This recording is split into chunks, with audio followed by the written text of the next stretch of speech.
Hi friends, ಹಸಿರು terrace YouTube ಚಾನಲ್ಗೆ ತಮಗೆಲ್ಲರಿಗೂ ಸ್ವಾಗತ. ನಾನೀಗ ಏನು ಸಾಂಬಾರು ಮಾಡೋದು ಲೇಟಾಗಿದೆ. ಬೇಗ ಆಗುವಂತಹ ತುಂಬ ರುಚಿಯಾದ ಮೊಸರು ಒಗ್ಗರಣೆ ಅಥವಾ ಮೊಸರು ಸಾರು ಮಾಡ್ತೀನಿ. ಇದು ತುಂಬ ಸಿಂಪಲ್ಲಾಗಿ ಟೇಸ್ಟಿಯಾಗಿರುತ್ತದೆ. ನಾನು 3-4 ಸಾರಿ ಇದು ಮಾಡಿದ್ದೀನಿ. ಅನ್ನಕ್ಕೂ ಚೆನ್ನಾಗಿರುತ್ತದೆ, ಮುದ್ದೆಗೂ ಚೆನ್ನಾಗಿರುತ್ತೆ. ಇದನ್ನೇ ನಮ್ಮ ಅಜ್ಜಿ ಕಾಯಿ ಹಾಕಿ ರುಬ್ಬಿ ಮಾಡ್ತಾರೆ. ಇದೂ ಚೆನ್ನಾಗಿರುತ್ತದೆ. ಇದು ಸಿಂಪಲ್ಲಾಗಿ ಟೇಸ್ಟಿಯಾಗಿರುತ್ತದೆ ಮತ್ತು ಬೇಗ ಆಗುತ್ತದೆ. ಒಗ್ಗರಣೆಗೆ ಬೇಕಾಗಿರುವಂತಹ ಪದಾರ್ಥಗಳು ನೋಡೋಣ ಬನ್ನಿ ಫ್ರೆಂಡ್ಸ್. 2 ಸ್ಪೂನ್ ಎಣ್ಣೆ, ಜೀರಿಗೆ, ಸಾಸಿವೆ, ಕಡಲೆಬೇಳೆ, ಉದ್ದಿನಬೇಳೆ, ಒಣಮೆಣಸಿನಕಾಯಿ, ಹಸಿಮೆಣಸಿನಕಾಯಿ, ಜಜ್ಜಿರುವಂತಹ ಬೆಳ್ಳುಳ್ಳಿ, ಕರಿಬೇವು, 1 ಈರುಳ್ಳಿ, 1 ಬೌಲಷ್ಟು ಮೊಸರು, ಅರಿಶಿಣ, ರುಚಿಗೆ ತಕ್ಕಷ್ಟು ಉಪ್ಪು, ಕೊತ್ತಂಬರಿ ಸೊಪ್ಪು. ಈಗ ಮಾಡುವ ವಿಧಾನ ನೋಡೋಣ ಬನ್ನಿ ಫ್ರೆಂಡ್ಸ್. ಮೊದಲಿಗೆ ಸ್ಟವ್ ಹಚ್ಚಿ ಪಾತ್ರೆ ಇಡೋಣ.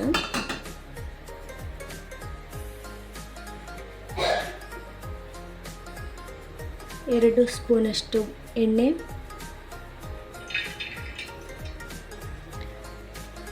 ಕಾದ ನಂತರ ಜೀರಿಗೆ, ಸಾಸಿವೆ ಹಾಕ್ಕೊಬೇಕು. ಈಗ ಎಣ್ಣೆ ಕಾದಿದೆ ಫ್ರೆಂಡ್ಸ್, ಜೀರಿಗೆ, ಸಾಸಿವೆ ಹಾಕೋಣ.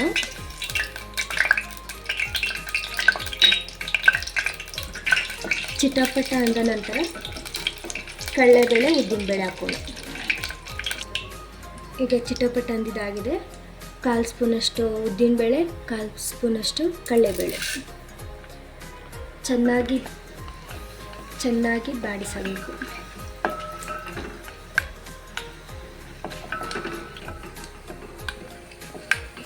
ಈಗ ಚೆನ್ನಾಗಿ ಬ್ರೌನ್ ಕಲರ್ ಬಂದಿದೆ. ಈಗ ಒಣಮೆಣಸಿನಕಾಯಿ, ಹಸಿಮೆಣಸಿನಕಾಯಿ ಎರಡು ಇಟ್ಕೊಂಡಿದ್ದೀನಿ.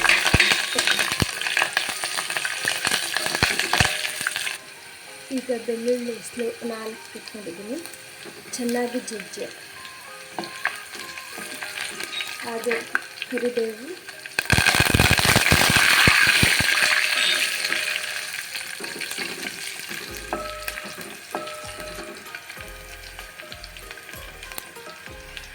ಚೆನ್ನಾಗಿ ಹುರಿಬೇಕು.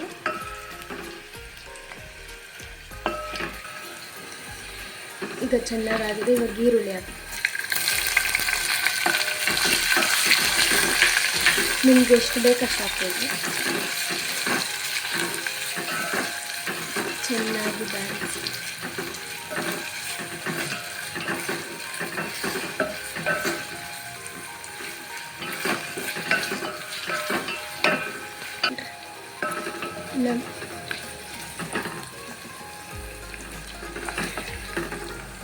ಇನ್ನೂ ಸ್ವಲ್ಪ ಕಲರ್ ಬರಬೇಕು.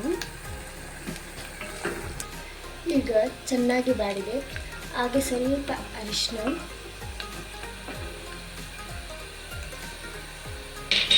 ರುಚಿಗೆ ತಕ್ಕಷ್ಟು ಉಪ್ಪು, ಚೆನ್ನಾಗಿ ಬಾಡಿಸಿ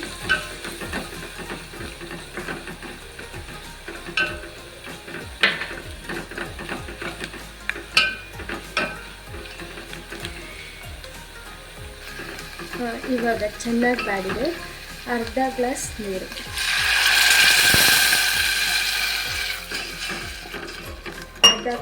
ಹಾಕಿ ಕುದಿಸೋಣ.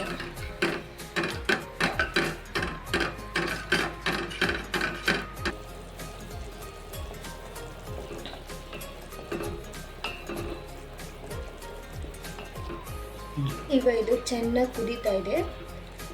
ಸ್ಟವ್ ಆಫ್ ಮಾಡಿ ತಣ್ಣಗಾಗೋಕ್ಕೆ ಬಿಡೋಣ.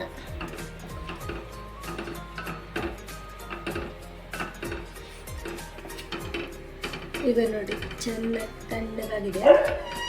ಈಗ ಮೊಸರು ಹಾಕಿ ಚೆನ್ನಾಗಿ ಕಲಸೋಣ.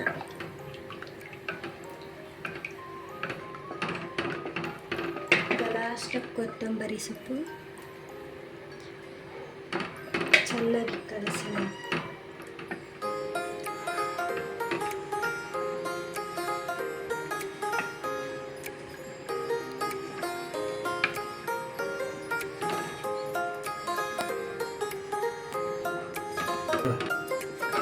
ಚೆನ್ನಾಗಿ ಮಿಕ್ಸ್ ಮಾಡಿದ್ರೆ ರುಚಿಯಾದ ಮೊಸರು ಸಾರು ರೆಡಿ ಫ್ರೆಂಡ್ಸ್. ಎಷ್ಟು ಬಿಸಿ ಬಿಸಿಯಾಗಿ ಎಷ್ಟು ಚೆನ್ನಾಗಿ ಒಳ್ಳೆ ಬರ್ತದೆ ನೋಡಿ ಫ್ರೆಂಡ್ಸ್.